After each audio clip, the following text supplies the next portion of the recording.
I want to get close. I want to see what it's like to be in the heart of it all, so that's what I do.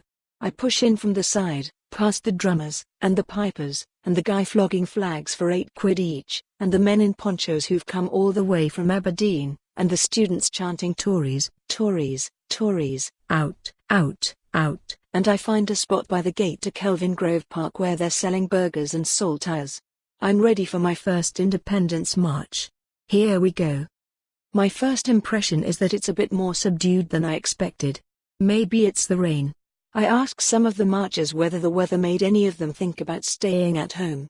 No way, they say. A drop in numbers in Glasgow would be interpreted by the media as a drop in support for independence, so they were coming, rain or no rain. In the end, the numbers on the day do end up being down on the predictions, but it hardly matters.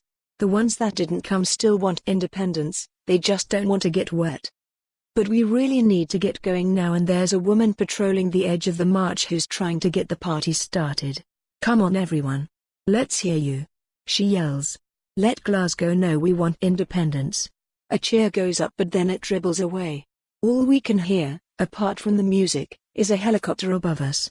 A man next to me draws my attention to it. Look at that, he says, pointing up. That'll be them counting us. They'll say there were only 200 of us here. This is a theme of the day, that the media won't tell the world what's really happening. One angry woman says the C in BBC doesn't stand for corporation but another C word entirely. Sadly, it's not the only time the language in the crowd becomes non-child friendly, even though there are children around. As we turn into Woodlands Road, we get a good view of the canopy of flags ahead of us and one woman gets excited at the sight of it. I effing love Scotland. She screams and I can guess how she's feeling. What's good about this event is the marchers are surrounded by people who agree with them, but what's bad about this event is the marchers are surrounded by people who agree with them. They build a false consensus and assume most people in Scotland think like them. A second referendum will happen this year, they say. But no, it won't. I'm starting to notice other things about the crowd as well as we get closer to the centre of town, and the first is the age range.